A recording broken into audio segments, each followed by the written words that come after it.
Halo, kangen saya. Oi. Haleluya. Bener lu kangen sama gue.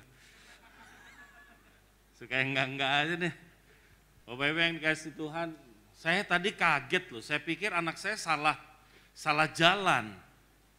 Kenapa? Karena waktu saya lihat, ada mall gede, saudara. Saya baru tahu. Beneran saya baru tahu. Berarti lama banget. Aduh, lama banget saya nggak di sini. Terima kasih ya undangannya Pak Gembala, terima kasih untuk kepercayaannya, terima kasih. Saya senang bisa ketemu saudara lagi. Tadi waktu adakah jemaat yang baru pertama kali hadir, saya hampir angkat tangan saking lupa, saudara. Haleluya, terima kasih untuk semuanya. Saudara senang ketemu sama saya? Yang benar. Haleluya, beri kemuliaan yang meriah buat Tuhan. Mari kita bangkit berdiri Bapak Ibu. Saya mau nyanyi tapi nggak berani karena tadi udah minder saya, saudara. Jadi mari kita satu di dalam doa. Bapak terima kasih, tuntunlah kami di dalam firman Tuhan. Dan hari ini saatnya Tuhan kami merendahkan hati kami. Bapak urapi kami, telinga kami jadi telinga murid, hati kami jadi lahan yang baik. Apapun yang kami persiapkan di tempat ini ditata, biar Tuhan bakar dengan api sorgawi. Bau-bauannya naik, menyenangkan hati Tuhan dan memberkati sorga. Bukan hanya mulut dan lidah kami, bukan hanya lagu-lagu kami, tetapi kami mau belajar mempersembahkan tubuh ini Tuhan, jadi persembahan hidup, kudus dan berkenan kepada Tuhan. Itulah ibadah kami yang sejati, sehingga Tuhan kami bukan orang munafiknya Tuhan, yang kudus seminggu sekali, yang kudus di pelayanan-pelayanan, yang kudus di tempat-tempat ibadah, tetapi lebih daripada itu kami jadi duta-dutanya Tuhan, dimanapun kami berada. Terima kasih Bapak, terima kasih atas segalanya, benahi kami dengan firman-Mu. Di dalam nama Yesus Kristus kami berdoa ucap syukur, umat percaya diberkati katakan, haleluya. Beri kemuliaan yang meriah. Sebelum saudara duduk, tos dulu kanan kiri. Yes, gitu dong Bapak Ibu. Pandemi udah mereda, amin saudara. Iya, tapi jangan lengah. Bapak Ibu yang dikasihi Tuhan, hidup kita seperti apa, it's depend on bagaimana kita mendefinisikan hidup ini. Definisi itu gini, kita kasih judul hidup ini itu apa? Kalau kita judul hidup ini udah salah, maka kita menjalaninya salah. Contoh. Kalau saudara mau ikut gue yuk, kemana? Ke Ancol. Anda langsung di sini apa? Ancol itu laut apa gunung? Laut apa gunung? Ada yang bawa jaket? Pasti nggak ada. Amin saudara. Kenapa? Pantai gitu loh. Masa bawa jaket? Saltum bos, salah kostum. Kalau saudara diajak, yuk kita ke Balai Kartini, ngapain? Ada kondangan. Saudara bawa pakai celana pendek apa pakai batik? Jadi judul apa itu sangat menentukan bagaimana kita menjalaninya. Setuju Bapak Ibu? Amin. Kenapa banyak orang nggak fokus di dalam dunia? Kenapa banyak orang nggak tahu bagaimana caranya kita hidup dalam dunia ini? Banyak orang bingung, banyak orang bertanya-tanya. Kok begini ya Tuhan, kok begitu ya Tuhan? Kenapa? Karena saudara mendefinisikan hidup ini salah kadang-kadang. Banyak orang mendefinisikan hidup itu seperti apa? Kayak kita diutus ke taman yang indah dan kita disuruh menikmati. Wrong. Salah. Akhirnya saudara tidak membawa atau tidak memperlengkapi diri sesuai dengan definisi hidup yang benar. Ngerti maksud saya saudara? Amin? Ngerti? Kalau saya lihat muka-mukanya nggak ngerti gini. Kalau kita itu salah melihat hidup, kita salah menjalaninya. Kalau kita salah melihat hidup, kita salah mempersiapkan hidup ini. Hidup ini tuh definisinya yang benar apa sih? Lihat dalam Alkitab. Coba kita lihat di dalam 2 Timotius pasal yang keempat ayat yang ke-7. 2 Timotius pasal 4 ayatnya yang ke-7. Ayat ini di rumah duka, wah ini ayat rumah duka nih saudara. Iya enggak? di rumah duka nih, Anda ketemu nih ayat ini nih. Iya apa iya? Amin? Iya, makanya firman Tuhan lebih baik ke rumah, supaya lu ketemu ayat ini. Supaya Anda benar hidupnya. Ngerti maksud saya saudara? Amin? Ya kita baca sama-sama, 2, 3, apa katanya? Aku telah mencapai garis akhir dan aku telah memelihara. Yang berbahagia mereka yang mendengarkan firman. Bapak Ibu yang dikasih Tuhan. Kalau kita lihat definisi yang benar dalam hidup ini, menurut 2 Timotius 4 ayat yang ke-7 apa? Hidup ini adalah pertandingan. Betul apa betul? Amin. Hidup ini adalah, ayo bilang sama saya yang keras. Hidup ini adalah pertandingan. Lihat kanan kiri depan belakang bilang gini, kau harus menang. Loh kalau Anda menang baru Anda ngomong mujizat. Amin. Orang yang kalah nggak lihat mujizat, orang yang kalah nggak lihat berkat Tuhan, orang yang kalah nggak akan berjumpa dengan kasih karunia. Orang yang kalah tidak akan pernah lihat apa yang Tuhan sediakan. Nggak pernah bilang. Hanya orang yang menang. Wahyu 21 ayat yang ke-7, barang siapa menang, baru dia akan memperoleh semua yang Tuhan janjikan. Langit baru, bumi baru, aku akan menjadi Allahnya dan mereka akan menjadi umatku. Jadi syaratnya apa? Menang. Kenapa? Karena hidup ini pertandingan. Nah sekarang pertanyaan saya, Anda benar nggak mendefinisikan hidup ini pertandingan? Anda sadar nggak Anda sedang berpacu dan Anda sedang bertanding hari ini? Anda tidak sedang disuruh menikmati hidup, bos.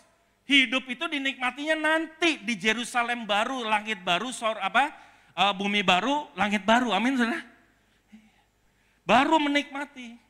Makanya kalau Anda tanya sama anak-anak saya, ini kalau Dedi pergi pelayanan begini, terus kapan kamu menikmati hidupnya? Menikmati hidupnya nanti di sorga, di sini kita bertanding. Amin. Kalau kita lihat di dalam Efesus pasal yang ke-6 ya, ayat yang ke-10. Definisi yang benar mengenai hidup. Definisi yang benar mengenai hidup. Efesus pasal 6, ayat 10 kita mulai.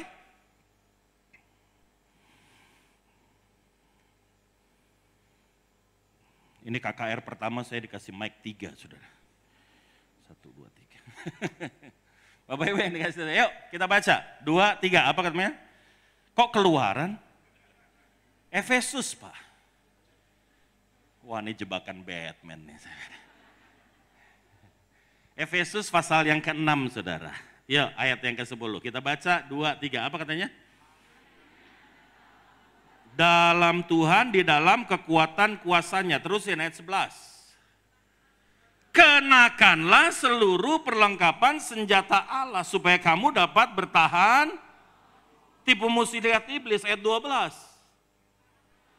Karena perjuangan kita bukanlah melawan darah dan daging, tetapi pemerintah-pemerintah, melawan penguasa-penguasa, melawan penghulu-penghulu dunia yang gelap ini, melawan. Definisinya apa kalau gini? Hidup ini adalah peperangan. Hidup ini it's the battlefield. Dunia ini bukan tempat yang aman untuk anak Tuhan. Bukan tempat yang nyaman untuk anak Tuhan. Orang banyak komplain sama Tuhan, kenapa? Kok gini ya Tuhan, kok begitu ya Tuhan, kok capek sih Tuhan? Loh namanya juga kita lagi di dalam pertandingan, namanya juga kita lagi di medan tempur. Gak banyak orang yang sadar bahwa dia lagi ada di medan tempur. Saya mau kasih bukti ya. Yang hafal selengkap senjata Allah, angkat tangan. Saya kasih sepeda.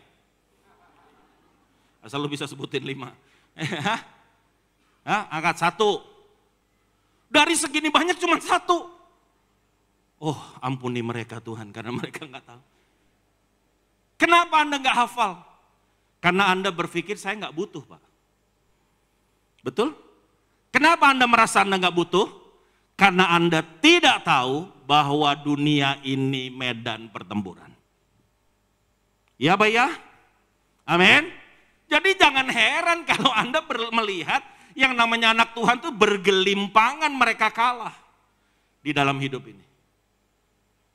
Di KKR ini saya ingin Bethlehem, GBI Bethlehem Taman Kencana dipenuhi oleh orang-orang yang lebih daripada pemenang. Beri kemuliaan yang meriah buat.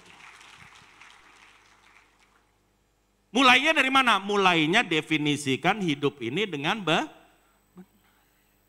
hidup ini pertandingan, hidup ini medan pertempuran. Kalau menurut Ayub, hidup ini apa? Menurut Ayub, hidup ini apa? Menurut Ayub, hidup ini adalah bejana pemrosesan. Dia bilang gini, dia tahu jalan hidupku. Kalau aku diuji, aku akan timbul seperti emas, katanya. Arti maksud saya, saudara? Ayub mendefinisikannya benar, makanya Ayub gak jatuh dengan bibirnya. Dia gak komplain dengan Tuhan. Ngerti maksud saya, saudara?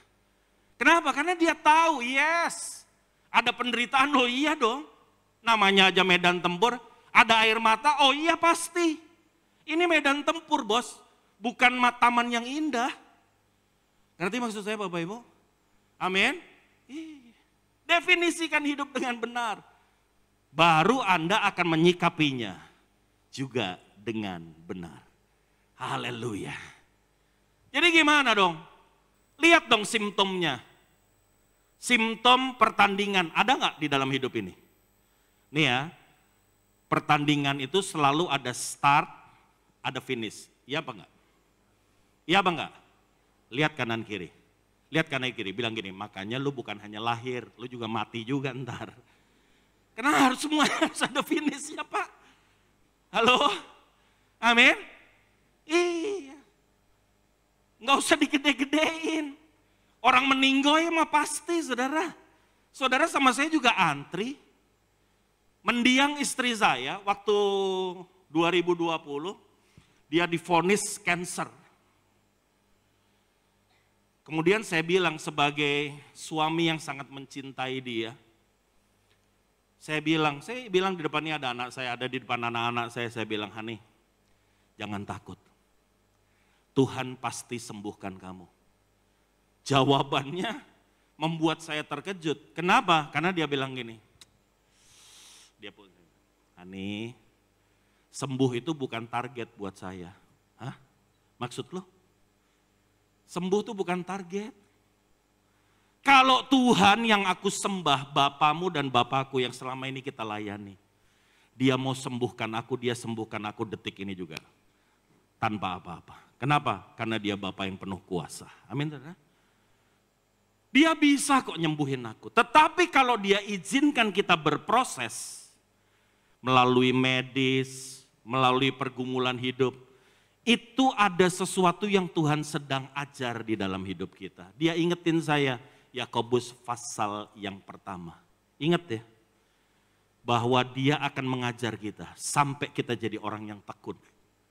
Terus dia bilang gini, kalau cuman mati, gak hari ini aku mati, besok aku mati, mungkin lusa aku mati. Kalau lusa gak mati mungkin pasti someday. Kamu, aku, anak-anak semua, kita semua pasti mati. Bukan itu yang saya pikirin. Karena kita pasti akan berakhir di sana. Tetapi selama hidup, kita mengerti apa yang Tuhan inginkan dan rencanakan dalam hidup kita. Beri kemuliaan yang meriah buat Tuhan. Saya sampai ngelihat dia, saya bilang, Tuhan, harusnya ini orang yang jadi pendeta bukan saya. Saya masih mikirnya sembuh normal, Pak, Bu. Amin, saudara. Normal, saya sangat mencintai dia, saya nggak mau kehilangan dia. Tetapi dia punya persepsi yang berbeda terhadap hidup ini. Kenapa? Karena dia tahu hidup ini ada awal dan akan ada akhirnya.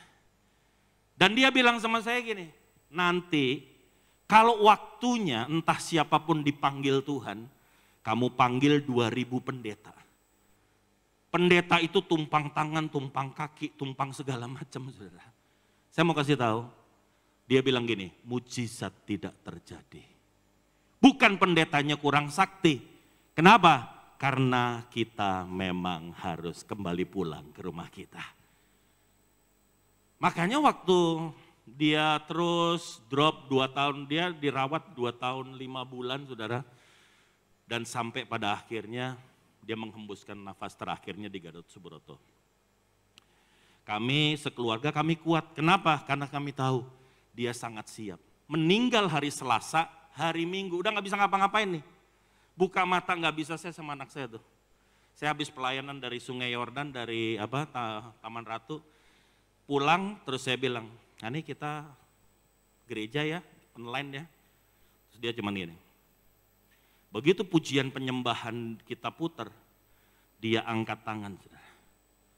Maka waktu pendeta bilang, dia telah mengakhiri pertandingan dengan baik. Dia sudah memelihara imannya. Saya bilang yes, karena aku melihatnya dengan mata kepalaku sendiri. Amin, saudara. Amin. Kenapa begitu? Karena dia tahu hidup ini hanya sebuah tempat pertandingan. Ini cuma medan tempur dan aku harus menang. Makanya dia jaga imannya. Saudara tahu nggak, sepanjang dia sakit, saya lihat, kan sekarang kan handphone saya yang pegang nomor itu. Begitu WhatsApp saya lihat, tahu nggak, ternyata hampir setiap hari tuduhan, kutukan itu selalu ada. Dari apa? Dari saudara-saudaranya yang belum mengenal Tuhan. Dia bilang, ini kamu kena tulah, ini kamu kena kutuk, ini begitu, ini begitu. Kamu lihat orang-orang yang lain, kamu lihat saudara-saudara kamu, tidak ada yang kena seperti kamu. Anda bisa bayangin nggak? Perjuangan imannya untuk mempertahankan bahwa Yesus tetap baik adanya. Amin, saudara? Nggak gampang Bapak Ibu. Tetapi saya bangga. Kenapa? Karena dia lebih dari orang yang menang. Amin, saudara? Dan saya percaya selesai KKR ini, engkau juga lebih dari orang yang menang. Haleluya. Ada awal, ada akhir. Yang kedua, simptom atau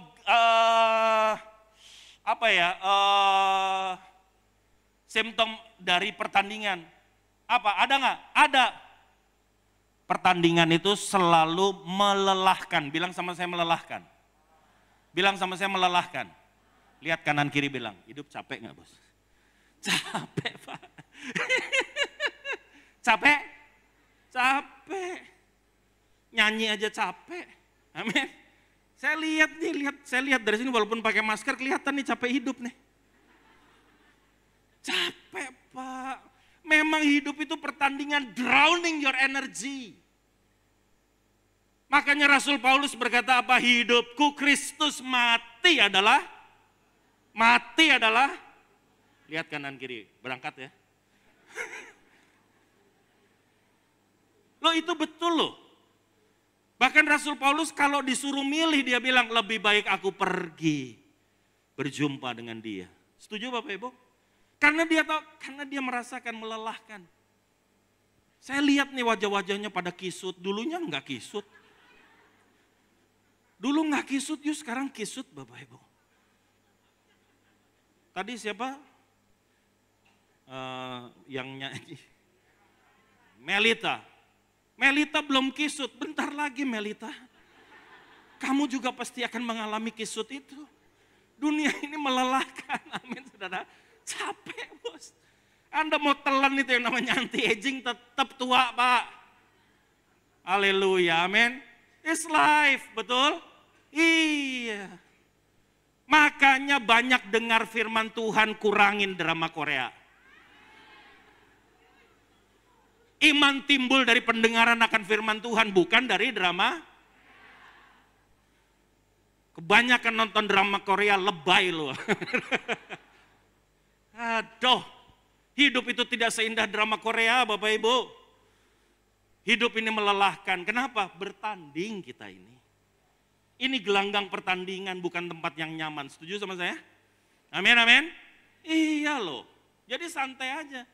Yang ketiga, yang namanya pertandingan selalu diperlengkapi dengan pesaing dan musuh. Ya Pak ya? Anda berdampingan hari ini dengan musuh Bapak Ibu.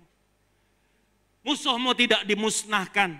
Bahkan saya selalu bilang gini, kalau engkau berdoa untuk persoalanmu, Tuhan tidak angkat dan dia tidak meniadakan yang namanya persoalan itu. Tetapi apa yang dia lakukan, dia perkuat lutut saudara supaya saudara menang dan merasakan kemenangan itu. Beri kemuliaannya Maria buat Tuhan. Amin. This life. Saya berterima kasih untuk tim pengembalaan di GBI Bethlehem. Terima kasih juga Pak Gembala yang terus support selama istri saya masih menjalani perawatan juga. Pak Nathan datang di rumah duka sama Pastor Irfan. Terima kasih. Itu dukungan yang luar biasa buat kami. Tapi saya mau kasih tahu, saya melihat hidup ini, that's life. Itulah hidup. Amin, saudara. Amin. Nah, saya ngelihat yang namanya pertandingan kah, peperangan kah, satu, engkau harus menang. Kau nggak boleh kalah. Nggak boleh. Amin. Engkau harus bilang sama saya, aku harus menang. Lagi, aku harus menang. Angkat tangan kita bilang, aku lebih dari pemenang. Beri kemuliaan yang meriah buat Tuhan. Gitu. Engkau harus menang, Pak. Jangan kalah. Jangan kita berhenti di tengah jalan. Selesaikan pertandingan itu. Sampai pada akhirnya. Engkau akan lihat. Kenapa? Karena yang keempat, pertandingan itu hadiahnya ada di akhir. Nggak ada pertandingan hadiahnya di tengah. Nggak ada pertandingan hadiahnya di awal. Pertandingan itu hadiahnya di mana? Di mana? Lihat kanan kiri bilang, sampai akhir makanya. Lu jangan berhenti tengah jalan. Orang yang kalah nggak nyampe akhir. Berhenti di tengah jalan. Amin, saudara? Mau lihat mujizat nggak? Jangan berhenti tengah jalan. Mau lihat rencana Tuhan yang hebat nggak? Jangan berhenti tengah jalan. Amin, saudara? Memang melelahkan. Memang melelahkan, tetapi kita terus harus bertanding. Sampai di penghujung. Makanya jangan bangga, Pak. Saya dulu mantan gembala loh. Mantan gembala. Mantan bandit tuh baru bangga. Sekarang gembala. Amin, saudara? Iya, jangan mantan gembala. Pak Hartan nggak terima, Pak saya mantan pendeta. Diterima nggak Pak? Nggak terima. Pak saya mantan penjahat, terima. Amin, saudara? Sekarang masih jahat nggak? Enggak, masuk pelayanan, betul? Betul? Ya, lihat kanan kiri bilang, mantan penjahat pelayanan aja. Pak Bu, saya mau kasih tahu. Paling tidak saya lihat ada 3 area di mana engkau harus menang. Sadari musuhmu, kenali dia. Dan hari ini saya berdoa, engkau bisa mengalahkannya. Setuju? Musuh yang pertama, Galatia pasal yang ke-5, ayat yang ke-24. Haleluya.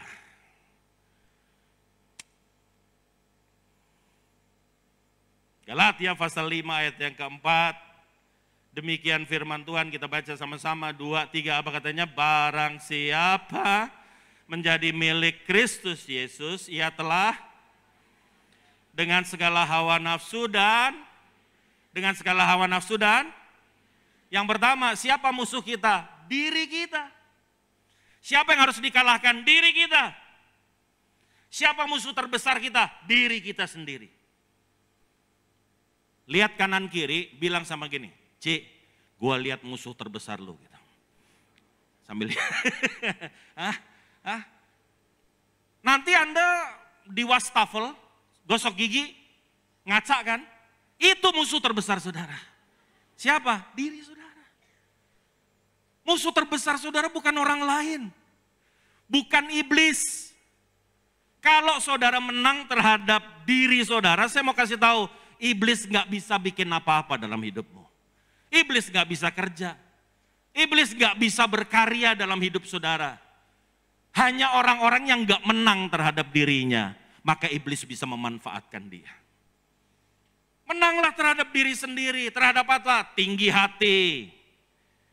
Terhadap tinggi hati. Terhadap apa? Cinta uang. Terhadap apa? Terhadap pikiran-pikiran najis dan berdosa. Taklukkan semua itu. Maka saya percaya, hidupmu akan terus naik, tidak akan turun. Kau bukan ekor, Tuhan pimpin engkau jadi kepala. Amin, saudara. Engkau akan lihat mujizat Tuhan. Yesaya 59 yuk, ayat yang pertama sampai ayat yang kedua.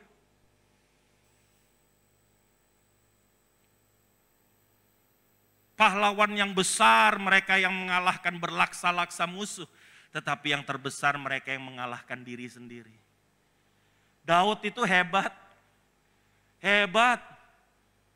Kalau Saul itu beribu-ribu, Daud itu berlaksa-laksa. Amin, saudara.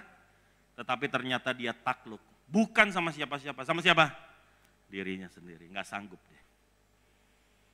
Lagi iseng-iseng lihat di sotoh rumah, di sotoh istana. Orang pada pergi kerja, pada perang, Daud jalan-jalan. Orang kalau udah iseng bahaya saudara. Ngeliat, dari sotoh istana dia lihat ada Batseba. Batseba lagi mandi di luar saudara. Batseba ini aneh, mandinya di luar saudara. Ya kan? Ya kan? Mungkin Daud bilang, ini Batseba lagi mandi apalagi nyuci motor. Kok di luar gitu saudara. Bapak Ibu yang dikasih Tuhan. Jatuh. Daud melakukan dosa yang keji. Walaupun habis itu dia bertobat. Tapi saya mau kasih tahu. Itu sebuah contoh buat kita. Itu ditulis dengan jujur oleh Alkitab. Bahwa musuh terbesar kita adalah diri kita. Ya kita baca sama-sama. 2, 3. Apa katanya? Dan pendengarannya tidak kurang tajam untuk, terus. Tetapi yang merupakan pemisah antara kamu dan Allahmu ialah, dan yang membuat dia menyembunyikan diri terhadap kamu sehingga ia tidak mendengar ialah, dosa memisahkan kita dari Tuhan. Mau ngomong mujizat nggak bisa, taklukkan dirimu sendiri. Kalau engkau sudah menang terhadap diri sendiri, saya mau kasih tahu, engkau kebal terhadap dosa. Kenapa Tuhan Yesus itu menang atas pencobaan iblis? Karena dia sudah selesai dengan dirinya, amin. Ditawarin ini nggak mau, tawarin itu nggak mau. Ditawarin untuk membanggakan diri nggak mau, ditawarin isi dunia ini dengan kemuliaannya, Tuhan bilang enggak. Kenapa? Selesai. Nah Bapak Ibu yang dikasihi Tuhan, ayo belajar untuk mengalahkan diri sendiri. Gimana caranya? Gimana caranya? Saya selalu bilang di tempat ini, caranya cuma satu, doa, puasa, dan beribadah. Hanya itu. Hanya itu. Jangan selalu bilang ya dengan kedagingan. Sekali-sekali bilang tidak dengan kedagingan. Amin saudara? Puasa. Puasa itu bagus, melatih kita untuk apa? Untuk supaya kita tidak diperhamba oleh dosa, tetapi kita memperhamba. Bapak Ibu yang dikasihi Tuhan, hari ini belajar. Rasul Paulus bilang sama anak rohaninya Timotius di dalam 1 Timotius 4 ayat yang ke-7. Latih dirimu beribadah. Latihan badani itu terbatas, tetapi ibadah itu mengandung janji. Bukan hanya untuk hari ini, tetapi juga untuk masa yang akan datang. Amin, saudara? Amin? Iya, ayo kalahkan diri sendiri. Kalau engkau nggak kalah, maka dosa itu akan kerap kali menghampiri kehidupan saudara. Iblis akan kerap kali berkarya di dalam diri saudara. Anda nggak selesai dengan harga diri, Anda akan dipakai secara luar biasa oleh iblis. Untuk apa? Untuk mukul sana, mukul sini, untuk jadi pengacau, untuk jadi pemecah belah. Tapi hari ini, tundukkan diri kita. Setuju Bapak Ibu? Amin. Jadi musuh yang pertama siapa? Musuh yang pertama siapa? Lihat kanan kiri bilang, kalahin itu. Nggak gampang. Nggak gampang. Hari ini, saya berdoa, keluar, Anda mulai bilang, tidak. Keluar dari sini, Anda mau melanggar aturan lalu lintas, Anda bilang, tidak. Amin, saudara? Ini mulai nggak banyak yang bilang amin nih kayaknya. Nih. Keluar dari sini, saya tadi ngelihat nih kok macet, kenapa sih? Yang di depan itu tuh, yang putaran itu tuh. Itu kan suka lawan arah tuh, motor-motor tuh. Saya lihat ada jemaat GBI Bethlehem gak nih? Kalau ada saya laporin gembalanya nih. Puji Tuhan nggak ada, pas saya lihat, oh apalagi pada di sini. Mestinya tadi, kalau saya lewat kali ada, kali, saudara, amin. Pak Bu, ayo jangan selalu berkata iya kalau tubuh kita atau badan kita atau nafsu kita sedang menginginkannya, tapi engkau harus bilang, no, enggak. Ibadah pagi-pagi, begitu weker, aduh ngantuk, Bilang sama badan kita, bilang no, harus kita beribadah kepada Tuhan. Amin saudara? Amin? Lihat kanan kiri dong, bilang jangan amin-amin aja dong. Ini bener nih, mesti lakuin, amin saudara? Lihat saudara kalau mengantuk aja kalah gimana menapsu bos. Bohong, setia pada perkara kecil, engkau akan setia pada perkara yang besar. Setuju? Ya, mulai hari ini, mulai saat ini, mulai besok pagi, ambil komitmen yang sungguh untuk berkata tidak terhadap kedagingan kita. Kalahkan, mulai berlatih. Mulai berlatih, itu musuh terbesar kita. Yang kedua, kita lihat di dalam Kejadian pasal 50 ya. Kejadian pasal yang ke-50. Kita mulai ayat yang ke-18 sampai dengan ayat yang ke-20 Bapak Ibu. Oh haleluya. Alright, kita baca sama-sama 2, 3. Apa katanya? Serta berkata, kami datang untuk menjadi apa? Ini adalah dialog antara Yusuf dengan kakak-kakaknya. Waktu itu kakak-kakaknya mengalami kelaparan di tanah Israel, mengalami kelaparan dan mereka datang ke Mesir karena Mesir berlimpah dengan makanan. Kenapa Mesir berlimpah? Karena ada Yusuf yang menerjemahkan mimpi daripada Firaun. Mesir siap-siap terhadap 7 tahun masa paceklik. Israel enggak. Kenapa? Karena Yusufnya adanya di mana? Di Mesir. Ngerti maksud saya saudara? Amin. Nah waktu dia datang, begitu ngelihat, waduh, ternyata Yusuf adiknya jadi penguasa. Dan dia mulai bilang, waduh Yusuf bisa balas dendam nih sama kita. Maka dia datang gini, Cup, aku datang nih, kita datang mau jadi budakmu. Ngerti maksudnya? Ngerti maksudnya? Tapi Yusuf gimana? Yuk baca yuk ayat-ayat yang berikutnya. Ayat 19 bilang apa? Tetapi Yusuf berkata kepada mereka apa? Janganlah takut sebab apa? Ini Yusuf orang yang udah selesai sama dirinya sendiri. Waktu kakaknya datang dia sadar betul. Memang kakaknya ini waduh. Buat dia sengsara, iya. Jahatnya minta ampun, iya. Tetapi Yusuf bilang, Kak, aku inikah pengganti Tuhan? Ini kata-kata yang sangat bagus buat saya. Dan ini sangat memberkati saya. Apa artinya Yusuf itu sadar betul bahwa dia bukan Tuhan yang berhak untuk membalaskan dendam. Setuju Bapak Ibu? Amin. Siapa yang hari ini masih punya sakit hati? Saya mau kasih tahu, hanya Tuhan yang punya hak untuk membalaskan dendam. Anda gak punya hak. Yusuf bilang, pengganti Tuhankah aku? Sehingga aku akan balas dendam sama kamu. No, enggak. Enggak. Ayat yang ke-20 yuk. Kita baca. Oh iya, memang kamu telah apa? Terhadap aku, tetapi Allah telah mereka-rekakannya untuk kebaikan dengan maksud apa? Melakukan seperti yang terjadi sekarang ini, yakni memelihara hidup suatu. Kalau Yusuf hari itu kalah, dia balaskan dendam, ya. Dengan tidak memberi makan kakak-kakaknya dan bangsanya, maka yang terjadi apa? Yang terjadi apa? Colek kanan kiri bilang gini, nggak ada Yesus. Nggak ada Yesus. Karena bangsa Israel musnah. Bangsa Israel habis.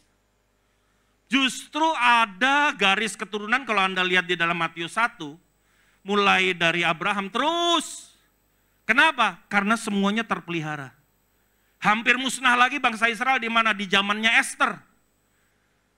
Ada Yekonya di sana. Kalau Yekonya dihabisin, bangsa Israel dihabisin hari itu, keturunan Yesus nggak nyampe.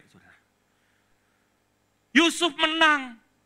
Terhadap apa? Terhadap kejahatan orang lain terhadap dia.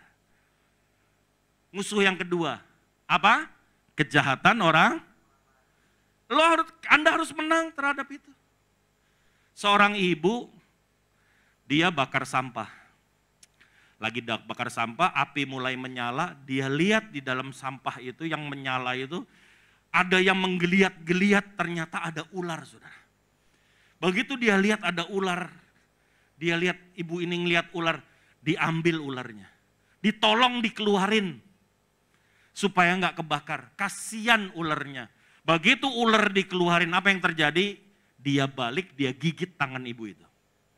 Suaminya di samping dia bilang gini, "Mah, lu mah bego, ular ditolong." Amin. Nah, ya lu digigit lah, ular itu nggak tahu terima kasih. Tapi istrinya jawab dia, "Pi, bener. Gigit itu sifat ular. Tetapi saya nggak mau sifat ular merubah sifatku." Amin. Amin, beri kemuliaan ya buat Tuhan. Amin. Iya, lihat kanan kiri bilang, dia emang ular. Tapi jangan ular ngerubah sifat. Ular itu emang gigit.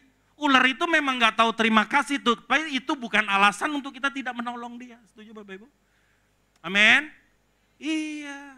Namanya juga kasih karunia yang kau terima. Emang saudara pantas terima kasih itu? Enggak pantas saudara. Tetapi Yesus tetap mengasihi saudara. Yesus tetap berkorban buat saudara. Amin. Dan hari ini saya mau kasih tahu, ayo menang. Orang boleh jahat tapi saudara nggak boleh. Kalaupun tidak ada orang yang berterima kasih terhadap perbuatan baikmu, tetaplah jadi orang baik. Jangan biarkan remote sifat kita dipegang sama orang. Jangan jadi jahat karena orang jahat. Tetaplah jadi orang baik, tetaplah jadi anak Tuhan. Dan tetaplah lebih daripada pemenang. Haleluya. Amin, amin, amin. Lihat kanan kiri, gak gampang. Ngelihat muka tuh ular gak gampang. Amin, gak apa-apa. Loh, jangankan saudara saya ini nih lagi dihantam gak karu-karuan nih. Tapi saya cuma bilang, Tuhan, I asking for forgiveness for them. Kalau mereka itu butuh pertolongan, taruh depan saya Tuhan. Dan aku akan jadi orang pertama yang menolong mereka. Mereka boleh jahat, tetapi aku gak boleh menjadi orang yang jahat. Biarlah Tuhan pelihara hidupku, hatiku Tuhan tetap jaga. Amin, saudara? Iya, gitu Bapak Ibu. Jangan kita dikendalikan orang. Orang jahat biarin. Orang gak tahu terima kasih biarin. Tapi hari ini jadilah tetap anak Tuhan yang sejati. Tolong mereka, amin. Kasihi mereka, amin. Iya. Jangan kalah. Roma 12 yuk, ayat 21. Yang pertama, kalahkan diri sendiri dengan segala hawa nafsunya. Caranya gimana? Latih diri kita beribadah. Doa, puasa, mesbah pagi. Itu hal-hal yang baik untuk melatih kita mengalahkan. Sorry ya, saya agak ngos-ngosan. Nafsu banget saya. Saya semangat banget, betul. Udah gitu pakai masker, jadi agak ngap, saudara. Yuk kita baca sama-sama, 2, 3, apa katanya? Tetapi kalahkan kejahatan dengan,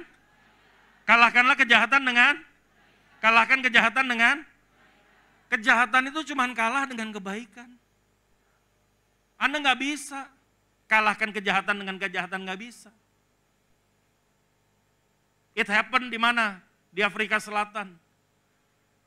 Waktu Nelson Mandela terpilih jadi presiden, apa yang dia lakukan? Dia ambil keputusan untuk tidak balas dendam. Kenapa? Karena dia bilang gini, kalau saya balas dendam, maka kekerasan tidak akan pernah beranjak dari Afrika Selatan. Terus akan berputar, keturunan mereka akan balas dendam terhadap keturunanku dan keturunanku sebaliknya. Aku nggak mau, lebih baik hari ini sesakit apapun, sehebat apapun penderitaan yang mereka pernah ciptakan, yang pernah buat terhadap aku tetap ambil keputusan untuk memaafkan. Waduh, keren. Maka Afrika Selatan bisa jadi negara yang maju, Bapak Ibu. Kenapa? Karena tadi ada orang yang ambil keputusan untuk memaafkan. Yusuf juga sama. Bangsa yang besar namanya bangsa Israel itu terpelihara.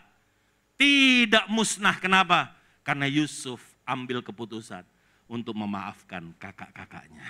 Amin, saudara? Amin? Iya. Dan yang ketiga, yang terakhir. Ayub pasal yang kedua. Ayat yang ke-8 sampai dengan ayat yang ke-10.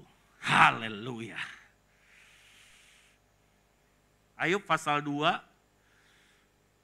ayat yang ke-8 sampai dengan ayat yang ke-10. Alright, kita baca sama-sama 2, 3. Apa katanya?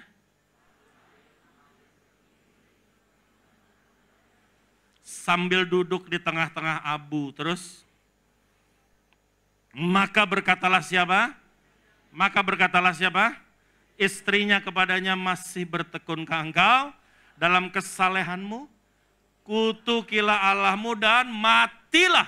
Terus, tetapi jawab Ayub kepadanya, engkau berbicara seperti perempuan gila.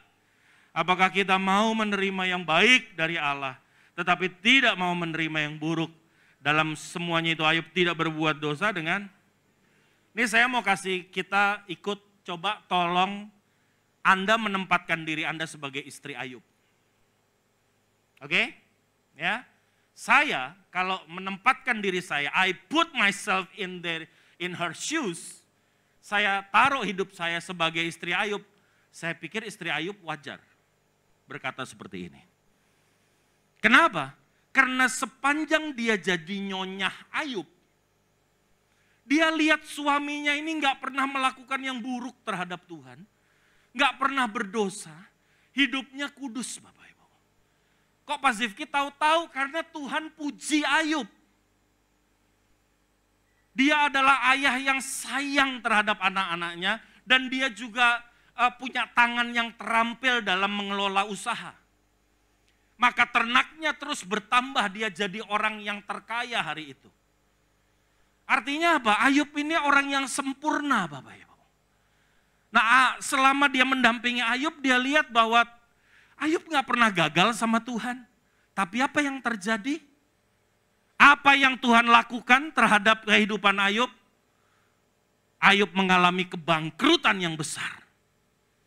Ayub mengalami kedukaan yang jauh lebih besar dari saya 10 kali lipat. Kenapa? Karena 10 anaknya mati. Tragis matinya, bukan mati tua, enggak, tragis. Matinya mendadak. Dan bukan hanya itu, Ayub ditimpa barah dari ujung kepala sampai ujung kaki. Jadi Ayub udah bukan lagi, ya dia nggak mati, cuman dia setengah mati, Bapak Ibu. Penderitaannya luar biasa, bahkan ayat 8 kita lihat, dia ambil sekeping beling, hanya untuk menggaruk, supaya agak sedikit nyaman. Dia nggak bisa garuk pakai tangan, karena tangannya pun sudah sakit, penuh dengan barah. Bapak Ibu, penderitaan yang gini, begitu istrinya Ayub ngelihat, dia nggak ngerti, dia kecewa sekali sama Tuhan. Maka keluarlah kata-kata itu, Yub, kutuki Tuhanmu itu jahat dia, dan matilah engkau. Amin. Kenapa? Karena dia nggak ngerti. Kok Tuhan begitu jahat?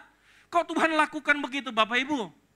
12 Juli 2022, saya ada pada posisi yang sama. Kalau Bapak Ibu tanya sama saya, Pak Zifki, tahu nggak kenapa sih kok istrinya Pak Zifki yang harus meninggal? Kok mujizat tidak terjadi? Saya kalau ditanya ngerti nggak Pak? Saya nggak ngerti Pak Bu. Saya mungkin juga bertanya, Tuhan, kenapa bukan istri-istri yang lagi dugem sih yang mati? Amin, saudara. Kenapa enggak istri yang lagi foya-foya sih Tuhan?